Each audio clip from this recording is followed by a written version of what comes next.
You step onto the plane in 2026, holding your boarding pass, assuming the flight crew is simply there to welcome you aboard.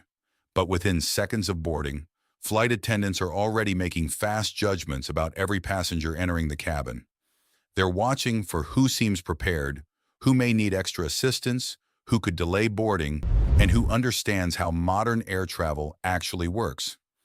And for travelers over 65, relying on flying habits from 20 or 30 years ago can quietly make the entire experience more stressful than it needs to be.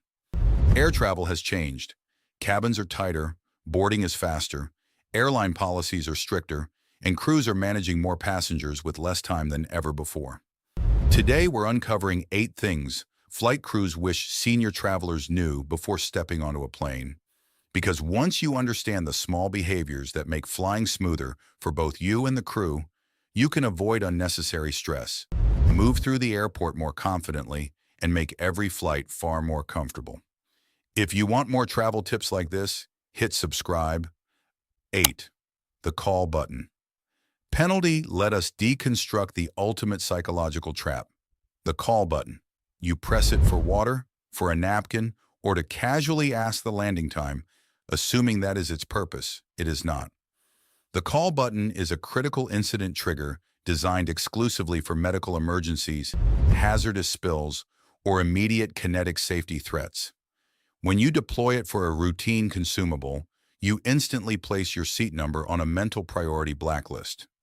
The galley team is managing a full cabin with limited physical bandwidth. Demanding they break their logistical flow for a cup of water guarantees your service quality will plummet for the next 6 hours. The tactical override requires spatial patience. Wait for the crew to execute their scheduled aisle passes.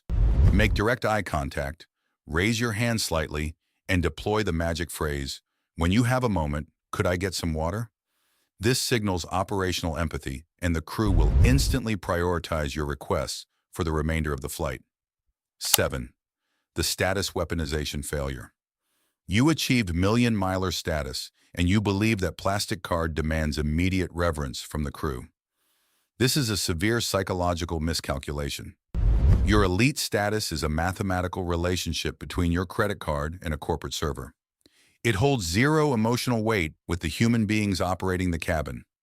If you deploy your status as a weapon, demanding immediate attention, the crew will physically rotate their aisle assignments just to avoid interacting with your row. The crew respects professional recognition, not digital tiers. Leave the status card in your wallet. The corporate algorithm has already processed your upgrades. Instead, utilize the crew's names displayed on the forward bulkhead placard.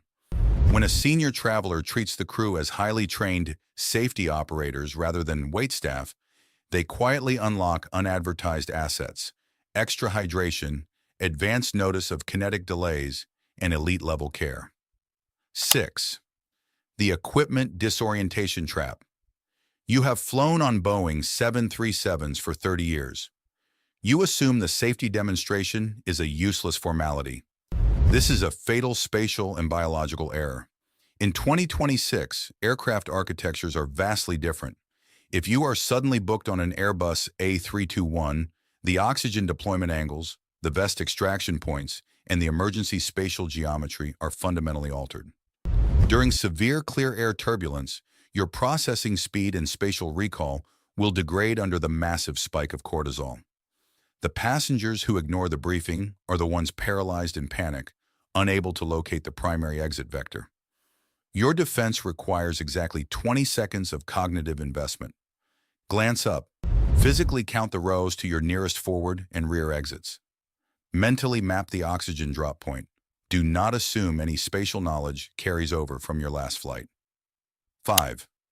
The boarding clock metric. You stop in the middle of the aisle to dig a book out of your carry-on, oblivious to the line behind you. You are entirely ignoring the logistical countdown. The crew operates on a brutal, federally mandated 25-minute boarding clock. Every passenger who steps onto the airframe with their digital pass, loaded, seat number memorized, and bags stowed in under 10 seconds, physically buys the crew time. Every passenger who blocks the aisle burns time they cannot scientifically recover. If your overhead bin is physically maxed out, Do not stand there attempting spatial geometry that violates the laws of physics. Catch the crew's eye immediately and state, "Would you mind gate checking this for me?" This signals that you understand the operational flow, and they will process your asset in seconds, completely resetting their logistical clock. By the way, quick question. What's one travel tip you swear by that most people don't know? Drop it in the comments to help other travelers. 4. The overhead cargo gamble. You place your vital heart medication inside your roller bag and stow it in the overhead bin 3 rows behind your seat. This is a massive biological liability. The overhead bin is a spatial gamble. Once the seatbelt sign engages during severe atmospheric turbulence, that bin is legally sealed. If you suffer a cardiac event at 35,000 feet over the Rockies, the crew cannot violate federal kinetic protocols to retrieve your bag. The only asset guaranteed within your physical reach is the personal item stationed directly under the seat in front of you. For a traveler over 65, this distinction is a matter of survival.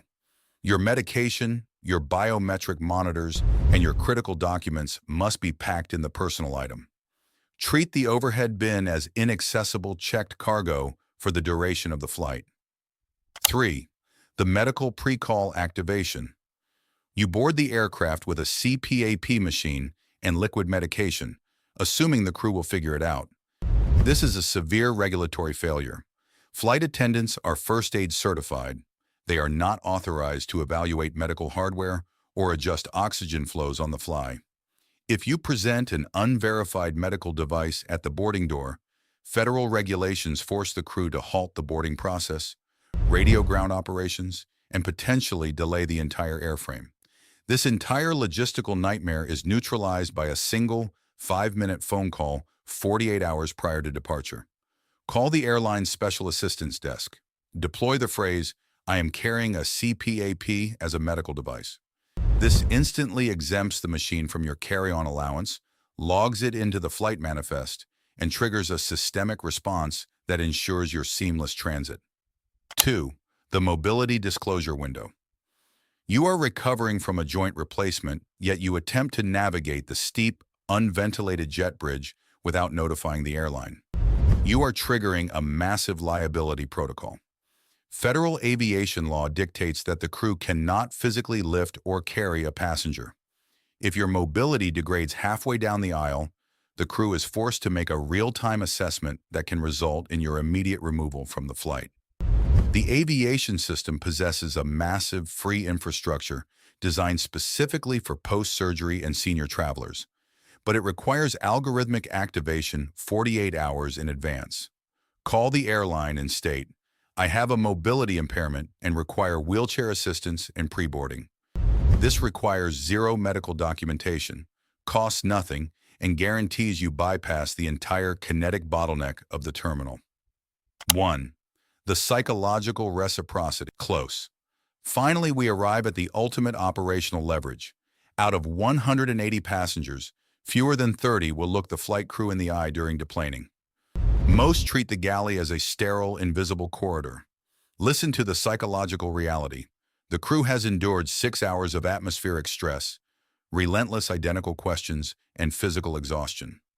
The senior traveler who stops, makes direct eye contact, and utilizes the crew member's specific name to say, "Thank you, I appreciate everything you did today," breaks the corporate matrix. That 4-second interaction imprints your face into their memory. Because airlines utilize optimized crew routing, you will likely encounter that exact operator on a future route. That genuine recognition yields unadvertised upgrades, premium assets, and elite care that millions of miles in a database can never purchase. Traveling in 2026 is a complex algorithm of biological defense, spatial awareness, and psychological leverage. The crew does not want perfection. They want passengers who understand the mechanics of the machine. By executing these precise protocols, you stop being a liability to the system and start commanding the highest level of care the sky has to offer. Tell me in the comments below the most shocking crew interaction you have ever witnessed on a flight, and let's dissect the psychology behind it.